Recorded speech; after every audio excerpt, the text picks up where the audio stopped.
अस्सलाम वालेकुम, welcome to easy learning. आज हम एक्सरसाइज 2.2 स्टार्ट कर रहे हैं। इस एक्सरसाइज को स्टार्ट करने से पहले कुछ बेसिक्स आपके रिवाइज करना ज़रूरी है। चलते हैं उनकी तरफ। आपके पास पहला टॉपिक है रेशो थ्योरम।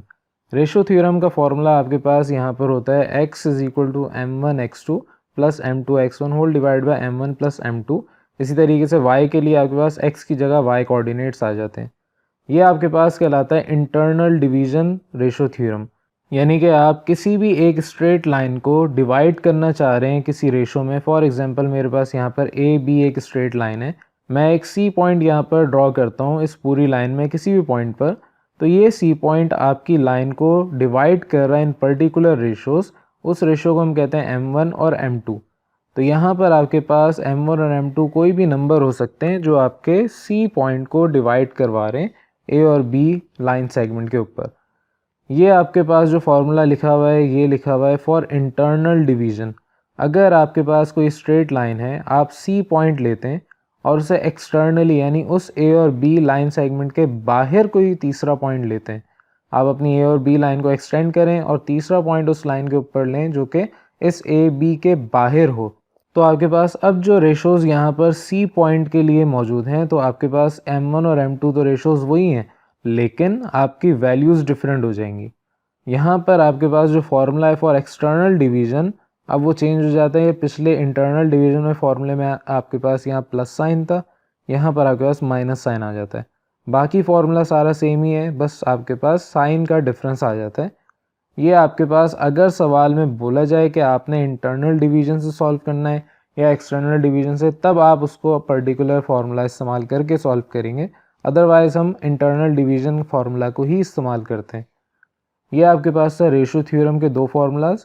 इसी तरीके से आपके पास नेक्स्ट टॉपिक है mid point formula. Mid point formula का मतलब आपके पास कोई भी एक स्ट्रेट लाइन है, ए और बी उसके एंड पॉइंट्स हैं, तो एग्जैक्टली हाफ वे यानी कि आपके पास जो एग्जैक्टली आपकी लाइन को बाइसेक्ट कर रहा होगा पॉइंट, उसे आप कहेंगे मिड पॉइंट। तो आपके पास ए से लेके बी तक का जो डिस्टेंस है, अगर उसको मैं एग्जैक्टली हाफ कट कर दूं, तो वो जो पॉइंट जिसमें मैं कट कर रहा हूँ वो सी पॉइंट कहलाएगा। उसके लिए फॉर्मूला आपके पास होता है एक्स कोऑर्डिनेट के लिए x1 प्लस x2 अपॉन 2 और y कोऑर्डिनेट के लिए y1 प्लस y2 अपॉन 2। अब चलते हैं एक्सरसाइज की तरफ। In question number 1 we have to find the coordinates of the point which divides the join a and b। यहाँ पर आपको दो पॉइंट्स a और b गिवन है इन द रेशो 2:5। यहाँ पर आपको दो पार्ट्स इस सवाल में गिवन है। एक पार्ट में आपसे कहा है कि जब रेशो 2:5 हो और जब रेशो 3:-2 हो। तो यहाँ पर मैं फर्स्ट पार्ट आपसे सॉल्व करवा रहा हूँ, सेकंड आप खुद घर पे ट्राई करेंगे। सोल्यूशन के लिए अब आप a और b को लेट कर लेंगे। x1 y1 x2 y2 are the given points. Ratio आपको यहाँ पर 2:5 गिवन है। आपका जो c पॉइंट है जो कि m1:m2 के ऊपर कट हो रहा है, यानी 2:5 पे वो कट हो रहा है, तो आपके पास c is the required point according to ratio theorem. यहाँ पर मैं इंटरनल फार्मूला इस्तेमाल कर रहा हूँ, इंटरनल डिवीजन। तो आपके पास m1 x2 plus m2 x1 whole divide by m1 plus m2 ये x कोऑर्डिनेट आएगा। इसी तरीके से y के लिए m1 y2 plus m2 y1 whole divide by m1 plus m2। Values आपके पास सारी मौजूद हैं। आप जब पुट करेंगे सॉल्व करने पर आपके पास जो c कोऑर्डिनेट आएगा, c पॉइंट आएगा, that will be equal to -11/7 and 47/7। इस तरीके से आप अपने किसी भी पॉइंट का कोऑर्डिनेट आराम से निकाल सकते हैं अगर आपको रेशोज़ गिवन हो और आपके पास दोनों एंड पॉइंट्स गिवन हो। अब चलते हैं नेक्स्ट क्वेश्चन की तरफ। क्वेश्चन नंबर 4 में आपसे कहा है कि if P is the mid point of the join of A and B। आपके पास A और B दो पॉइंट्स हैं, एक लाइन वो फॉर्म कर रहे हैं और P आपके पास मिड पॉइंट है इस लाइन का। Find the coordinates of B। यहाँ पर आपको A के कोऑर्डिनेट्स गिवन है, B के कोऑर्डिनेट्स नहीं गिवन, तो आप उसी तरीके से लेट करेंगे P x, y is the mid point that is 3, 4। A x1 y1 B x2 y2 है जो कि आपको मालूम करना है according to mid point formula. For x coordinate आपके पास जो फार्मूला है वो x is equal to x1 plus x2 upon 2 और फॉर y कोऑर्डिनेट आपके पास y is equal to y1 plus y2 upon 2। जब आप इनको सॉल्व करेंगे आपके पास 3 is equal to 7 plus x2 upon 2 and 4 is equal to 8 plus y2 upon 2। आप 2 लेफ्ट हैंड साइड पे शिफ्ट करके मल्टीप्लाई करवाएंगे। सॉल्व करने पर आपके पास x2 और y2 -1 और 0 के बराबर आएंगे। तो इस मेथड से आप अपना b कोऑर्डिनेट आराम से निकाल सकते हैं, x2, y2 is equal to -1, 0। चलते हैं नेक्स्ट टॉपिक की तरफ। नेक्स्ट टॉपिक आपके पास है centroid of a triangle. Centroid आप कहते हैं सेंटर ऑफ अ ट्राइंगल को। आपके पास ऐसा पॉइंट जो कि तीन मीडियंस, यानी कि आपके पास जो पॉइंट ऑफ इंटरसेक्शन है of medians of a triangle. मेरे पास एक ट्राइंगल है, किसी भी शेप का ट्राइंगल लें, A B C are the vertices. अब आप मीडियंस ड्रॉ करेंगे। मीडियन आप एक ऐसी लाइन को कहते हैं जो किसी एक वर्टेक्स से स्टार्ट हो और उसके अपोजिट साइड के मिड पॉइंट को ज्वाइन कर रही हो। फॉर एग्जांपल यहाँ पर मेरे पास ए वर्टेक्स है, तो मेरे पास ए के अपोजिट वाली साइड बी सी साइड है और इसका मिड पॉइंट यहाँ पर लेट करते हैं डी है। तो आपके पास यहाँ पर ए से लेके डी तक की जो लाइन है that is called the median of this triangle. इसी तरीके से बी और सी से जो मीडियन ड्रॉ होगा, जब आपके ये तीनों मीडियन आपस में किसी पॉइंट पे इंटरसेक्ट कर रहे होंगे, वो पॉइंट ऑफ इंटरसेक्शन आपके पास कहलाता है सेंट्रॉइड ऑफ दैट ट्राइंगल। तो आपके पास जो पॉइंट ऑफ इंटरसेक्शन है किसी भी ट्राइंगल के मीडियंस के, उसे आप कहेंगे सेंट्रॉइड ऑफ अ ट्राइंगल। और सेंट्रॉइड ऑफ दैट ट्राइंगल का फॉर्मूला आपके पास सबका सेम है, x1 + x2 + x3 whole divide by 3, y1 + y2 + y3 whole divide by 3। ये आपके पास फॉर्मूला है किसी भी ट्राइंगल का सेंट्रॉइड निकालने के लिए। तो चलते हैं क्वेश्चन की तरफ। क्वेश्चन नंबर 9 में आपसे कहा है कि the centroid of the triangle whose two vertices are given is found to be 3, 1। यानी कि आपके पास सेंट्रॉइड ऑफ ट्राइंगल गिवन है और उस ट्राइंगल के दो वर्टाइसेस आपको गिवन है। आपसे कहा है फाइंड द थर्ड वर्टेक्स। तो सोल्यूशन के बाद आप सबसे पहले लेट करेंगे A B C are the vertices of the triangle.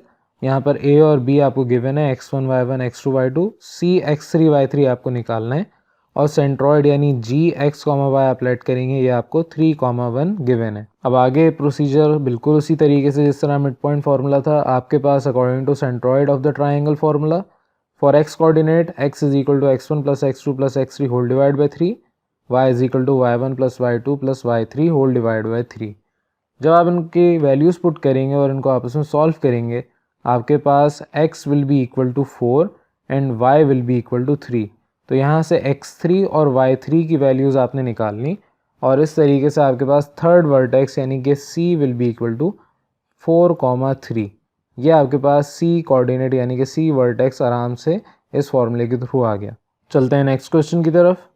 In question number 10 आपसे कहा है कि a is 2/3 the way from 1, 10 to -8, 4।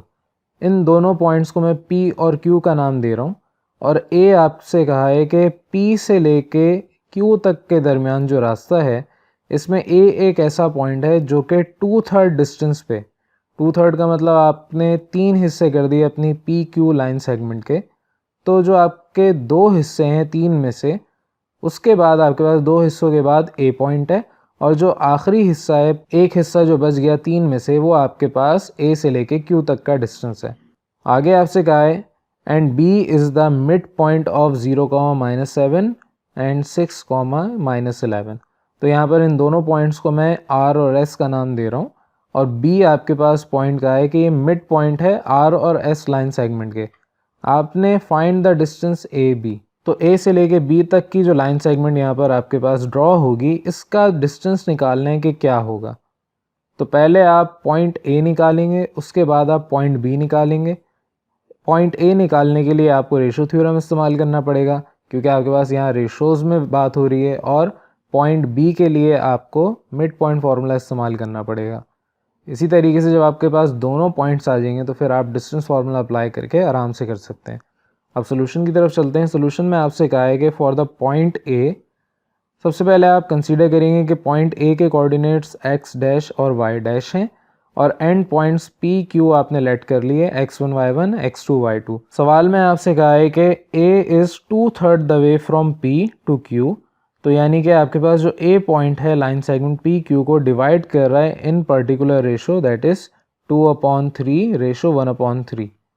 अब दोनों आपस में रेशो का मतलब डिवाइड हो रही हैं वैल्यूज़, तो ये 3 आपस में कैंसिल आउट होंगे। तो दोनों का रेशो यानी m1:m2 will be equal to 2:1। यहाँ पर आपके पास m1 और m2 सवाल में गिवन है। अब आप जब अकॉर्डिंग टू रेशो थ्योरम करेंगे A X dash Y dash will be equal to m1 x2 plus m2 x1 whole divide by m1 plus m2। इसी तरीके से y कोऑर्डिनेट के लिए भी सेम यही फॉर्मूला। जब आप वैल्यूज़ पुट करेंगे सॉल्व करने पर आपके पास a will be equal to -5,6। इस रेशो थ्योरम के मेथड से आपने यहाँ पर a कोऑर्डिनेट यानी कि a पॉइंट निकाल लिया है। अब नेक्स्ट पॉइंट की तरफ चलते हैं। फॉर पॉइंट b आप इसको नाम देंगे x dash comma y dash. ये आपको सवाल में कहा है कि मिड पॉइंट है of points r and s। तो r और s पॉइंट यहाँ पर आप खुद नाम देंगे r x3 y3 s x4 y4। आपको ये पॉइंट्स गिवन है according to mid point formula. आपके पास x double dash y double dash will be equal to x3 plus x4 upon 2 y3 plus y4 upon 2। जो आप इनको solve करेंगे values put करने के बाद आपके पास जो b पॉइंट है that will be equal to 3,-9। आपके पास दोनों पॉइंट्स आ गए, a और b दोनों आपके पास मौजूद हैं। According to distance formula for the distance of A B जब आप वैल्यूज़ पुट करेंगे आपके पास under root X double dash minus X dash whole square plus Y double dash minus Y dash whole square. Values आपने सारी अभी निकाल ली हैं। वैल्यूज़ पुट करने के बाद आपके पास अंडर रूट 289 यानी कि distance between A and B will be equal to 17 units. इस मेथड से आपके पास ये क्वेश्चन हल हो जाएगा। चलते हैं नेक्स्ट क्वेश्चन की तरफ। क्वेश्चन नंबर 13 में आपसे कहा है कि find the ratio in which y axis divides the join of given points, also find the coordinates of the point of division. आपके पास x और y एक्सिस हैं जिसमें से y एक्सिस आपके पास एक गिवन स्ट्रेट लाइन को कट कर रहा है इन पर्टिकुलर रेशोज़। तो आपको a और b पॉइंट यहाँ पर गिवन है। आप खुद से सपोज करेंगे c is that point of division. तो जो पॉइंट आपके पास यहाँ पर c है यानी कि आपके पास y एक्सिस इस पॉइंट पे आपकी स्ट्रेट लाइन को डिवाइड कर रहा है in the ratios m1 and m2। तो यहाँ पर आपके पास m1 और m2 अभी मौजूद नहीं है, आपको सवाल में गिवन नहीं है, आपने खुद निकाल लें। यहाँ पर आपको डायग्राम से एक चीज़ क्लियर हो रही है कि आपके पास y एक्सिस पर x का कोई भी पॉइंट हो वो हमेशा ज़ीरो ही होगा। तो यहाँ पर आपके पास x is equal to zero है, y की वैल्यू आपने निकालनी है। तो सोल्यूशन की तरफ चलते हैं। आप लेट करेंगे a b x1 y1 x2 y2। आपको यहाँ पर गिवन है कि आपका y एक्सिस डिवाइड कर रहा है a b लाइन सेगमेंट को इन particular ratios m1 and m2। तो आपके पास क्योंकि x कोऑर्डिनेट ज़ीरो होता है, अभी मैंने जिस तरह डिस्कस किया, यहाँ पर आपकी सारी थ्योरी लिखी हुई है। आपने एग्ज़ाम में भी थ्योरी लिखनी है, डायग्राम भी बनानी है और साथ साथ थ्योरी भी आपने इस तरीके से लिखनी है। तो आपके पास x कोऑर्डिनेट ज़ीरो होने की वजह से जो पॉइंट c है that will be equal to 0,y। अब यहाँ पर x is equal to zero है तो ratio theorem in terms of x coordinate आप निकालेंगे। तो ratio theorem in terms of x coordinate का मतलब x is equal to m1 x2 plus m2 x1 whole divide by m1 plus m2। x की जगह zero put करें। Next step में m1 और m2 ये आपके पास डिवाइड हो रहे हैं इधर, वहाँ लेफ्ट हैंड साइड पे जाके मल्टीप्लाई होंगे। तो m1 प्लस m2 ज़ीरो से मल्टीप्लाई होकर ज़ीरो हो जाएंगे। आपके पास 8m1 minus 5m2 will be equal to zero. इनको रीअरेंज करें, आपके पास 8m1 will be equal to 5m2। यहाँ से आप m2 को लेफ्ट हैंड साइड पे शिफ्ट करें और 8 को राइट हैंड साइड पे। आपके पास m1 ratio m2 will be equal to 5 ratio 8।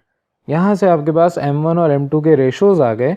अब आपको y की वैल्यू चाहिए। तो उसी तरीके से ratio theorem in terms of y coordinate आपके पास formula y will be equal to m1 y2 plus m2 y1 whole divide by m1 plus m2। m1 और m2 की वैल्यूज़ आप निकाल चुके हैं। y1 y2 आपको गिवन है, वैल्यूज जब आप पुट करेंगे सॉल्व करने पर आपके पास y will be equal to 54/13। यहाँ से आपके पास जो कोऑर्डिनेट्स ऑफ डिवीजन पॉइंट आएंगे that will be equal to 0,54/13, क्योंकि x आपके पास y एक्सिस पे हमेशा ज़ीरो ही होता है। यहाँ से आपने कोऑर्डिनेट निकाल लिया पॉइंट ऑफ डिवीजन का। चलते हैं नेक्स्ट क्वेश्चन की तरफ। क्वेश्चन नंबर 25 आपसे कह रहा है कि a straight line passes through the point c and d। आपके पास c और d दो पॉइंट्स हैं जिसमें से आपके पास स्ट्रेट लाइन ड्रॉ की जा रही है। Find a point on the line whose ordinate is equal to -5।